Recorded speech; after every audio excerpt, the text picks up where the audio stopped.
Presented by civil structure tech Guruji YouTube channel. सफलता के लिए ज्ञान का होना बहुत जरूरी है। I highly recommend to all my page visitors and subscribers to watch full video for your better understanding. Today I shall discuss about the thumb rule or actual theoretical method to find the numbers of brick for a construction work. कि IS code 1077 and 1992 के अनुसार types of brick क्या होते हैं और thumb rule क्या होती है, an actual theoretical method to find the numbers of brick for a wall. ये वॉल ही नहीं, सभी कंस्ट्रक्शन के कामों में आपको ये काम देगा।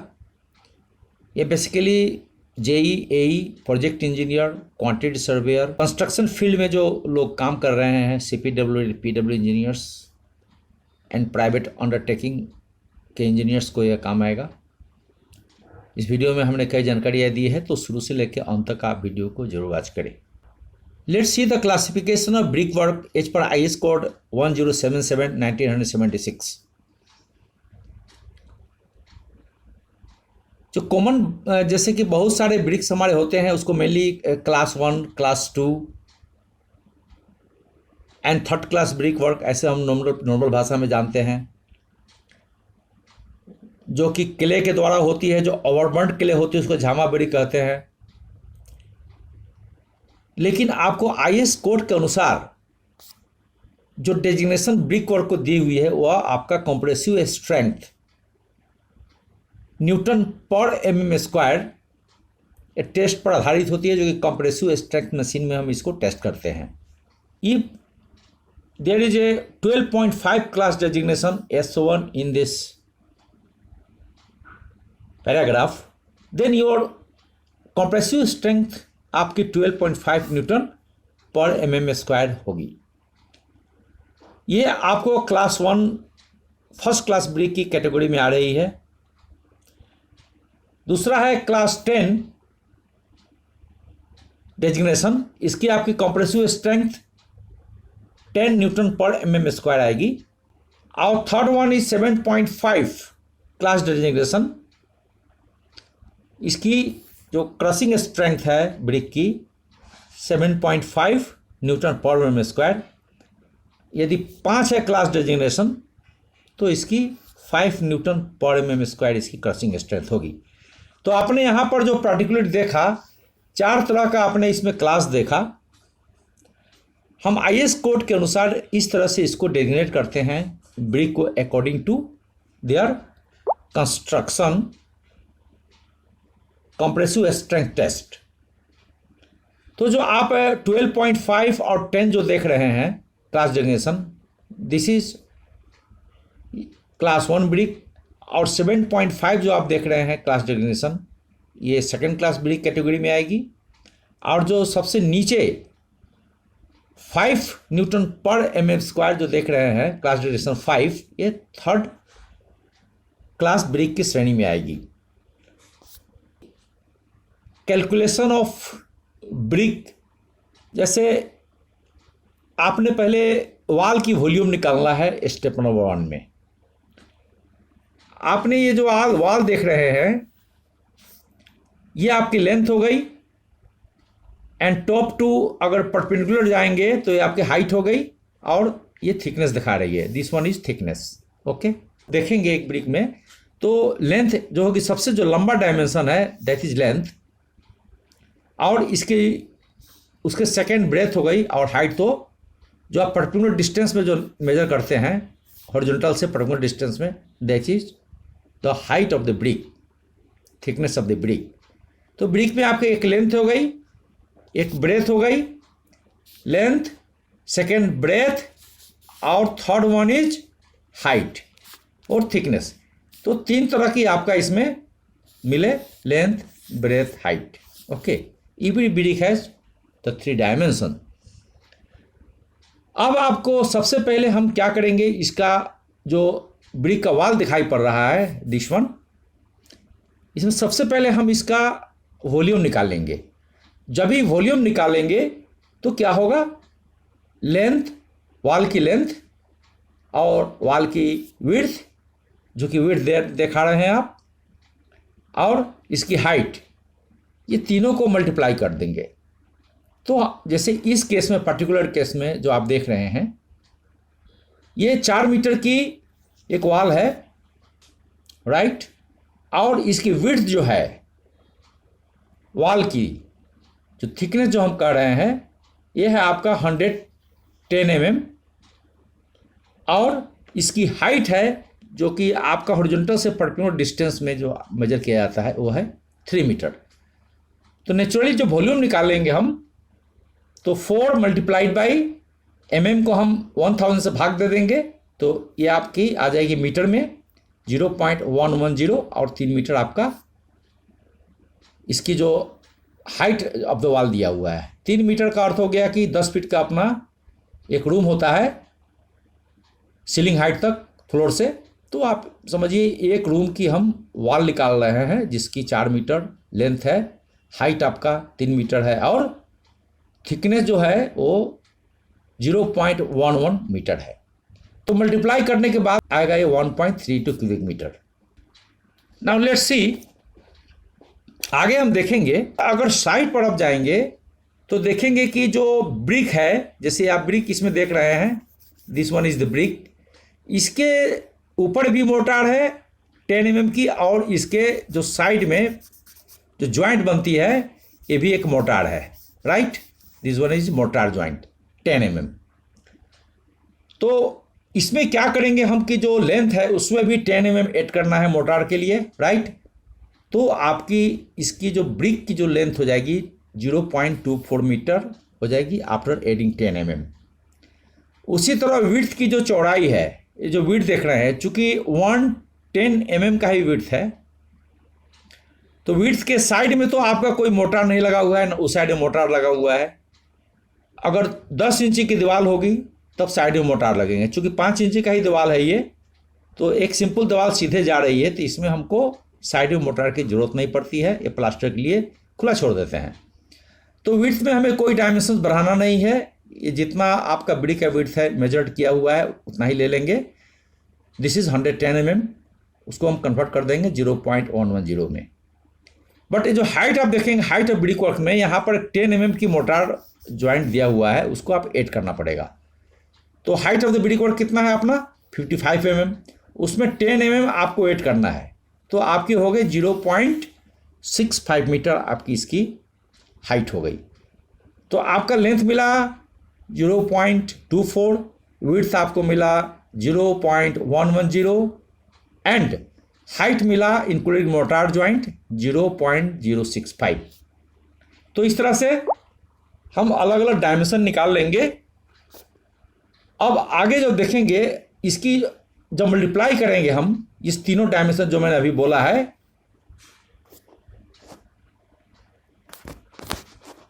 तीनों डायमेंशन जब मल्टीप्लाई कर देंगे हम इसमें, दिस वन, तो आपकी ये आ जाएगी volume of brick with motor. कहने का अर्थ है कि इसकी वेट वॉल्यूम आ जाएगी विथ मोटार ज्वाइंट। तो इसकी आपकी जब 0.240, 0.110 इंटू 0.065, इसको मल्टीप्लाई करने के बाद में आपका एक ब्रिक की जो वॉल्यूम मिली आपकी including motor, again I am repeating this, 0.001716, ये आपकी वॉल्यूम हो गई ब्रिक की विथ मोटार, हमेशा याद रखना है। अब आगे क्या प्रोसेस है, स्टेप नंबर 3 में, divide volume of wall with volume of brick motor.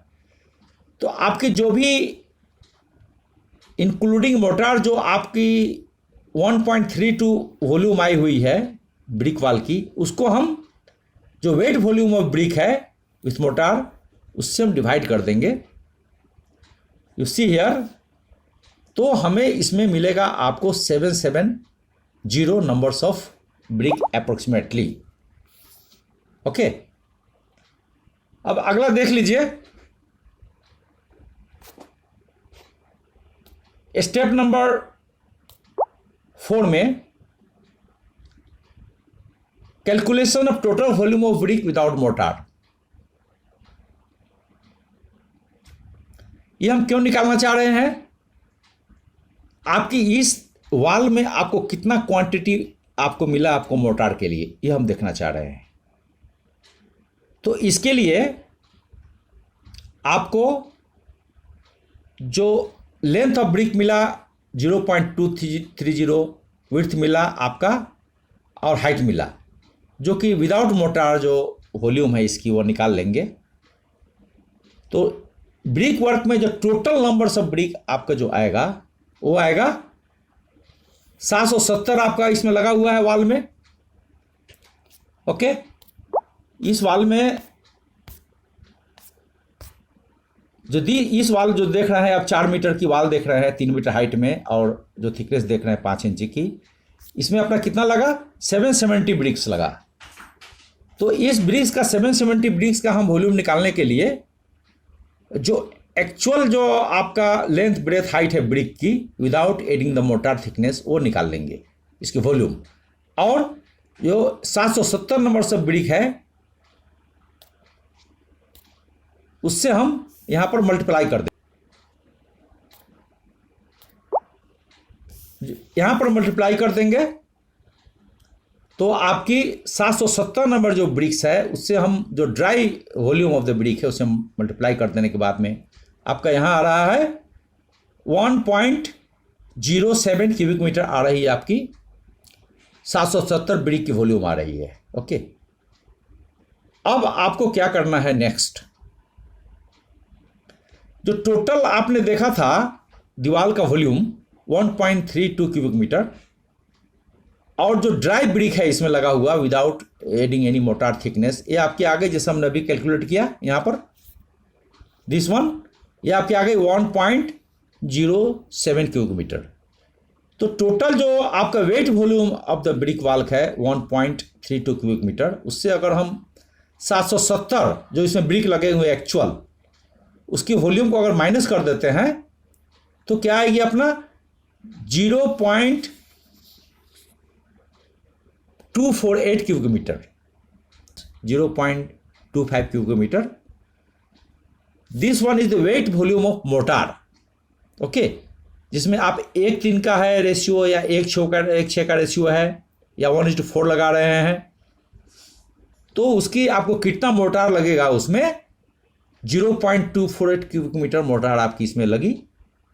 उसमें सीमेंट और जो सैंड है इसकी प्रोपोर्शन हम आसानी से निकाल सकते हैं, इसके लिए मैं एक वीडियो आपको बना के दे दूंगा। तो थंब रूल से हम कैसे निकाल सकते हैं आप देख लीजिए। यदि 5 इंची की दीवार है जो हमने कैलकुलेशन अभी किया उसी के आधार पर मैंने इसको प्रिसाइज किया है। आपने टोटल वाल वॉल्यूम ले लिया, अपने वाल वॉल्यूम में मोटार सहित जो भी वाल की आपकी जो वॉल्यूम है लेंथ ब्रेथ हाइट में, उसको 19% ले लीजिए उसका। जैसे ये इस एग्जाम्पल में क्या है, वाल की वॉल्यूम आपकी कितनी है 1.32 क्यूबिक मीटर, तो इसका 19% आप ले लेंगे तो 0.19 इंटू 1.32, इसका यदि आप 19% आपको माइनस करना है इसको, तो 1.32 से ये आपको 0.252 जो 19% है टोटल वॉल्यूम का माइनस कर दीजिए तो आपका आएगा 1.069। नंबर्स ऑफ ड्राई ब्रिक निकाल सकते हैं आसानी से, जैसे equal to 1.069 divided by volume of 1 dry brick. Okay, तो वॉल्यूम ऑन ड्राई ब्रिक आपको कितना मिला था, ये वाला 0.0013195 आपका एक ड्राई ब्रिक की वॉल्यूम है,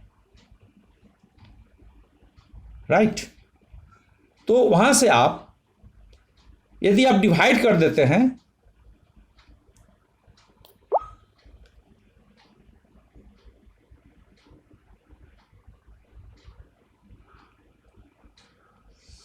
तो आप देखिए जैसे इसकी टोटल वॉल्यूम जो आपकी आई ड्राई ब्रिक की 1.069 हुई, और 1 ड्राई ब्रिक की वॉल्यूम आपकी हो गई 0.0013915 क्यूबिक मीटर हो गई। तो 1.069 से हम अगर ड्राई ब्रिक के जो वॉल्यूम है यहाँ आपको दिया हुआ है दिस वन, इसे अगर डिवाइड करते हैं तो आपको 768 ब्रिक मिलेगी। और आप इसमें 5% वेस्टेज के लिए आप ऐड करना है, क्योंकि जो भी आप ब्रिक लाएंगे साइड पे वो साइड तो बिल्कुल एज इट इज नहीं निकलेगी, कुछ वेस्टेज जाती है, तो साइड पर थोड़ा सरप्लस में ही रहना चाहिए। तो 768 जो हम थंब रूल से निकाला उसमें 38 जोड़ दीजिए वेस्टेज के लिए, तो आपका 806 आ गई total brick for 1.32 cubic metre of wall volume. तो ऐसे हम 1.32 क्यूबिक मीटर के अगर आगे निकल के आपको 806 ब्रिक्स, तो पर cubic metre of brick work आसानी से निकाल लेंगे। 806 डिवाइडेड बाई 1.32 यानी कि 610 आ गई ब्रिक्स पर cubic metre of the wall. और उसको आप जो total volume of brick work है उसको 610 से मल्टीप्लाई करते जाइए, तो आपका उस प्रोजेक्ट के लिए आपको टोटल ब्रिक्स की आइडिया लग जाएगी। तो उम्मीद है ये वीडियो आपको अच्छा लगा होगा। अपने कमेंट में शेयर कीजिए, लाइक और सब्सक्राइब कीजिए, ताकि कोई भी वीडियो जब भी पोस्ट करें आपको मिलते रहे। Thank you very much. Take care.